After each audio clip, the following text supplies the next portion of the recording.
think it's good. I think it's good to be able to see all types of or parts of your field that you normally can't see, to see what your transevaporation rate is and how healthy your plants are.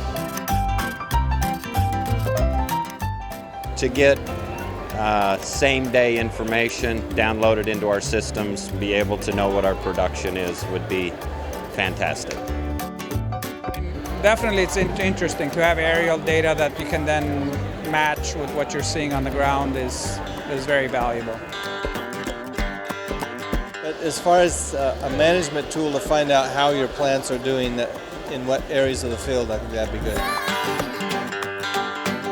And I think, yeah, it could revolutionize because you can get down to the level of like what is the grape look like. So if you can get down to that level, I think it could be quite significant. I like what I see.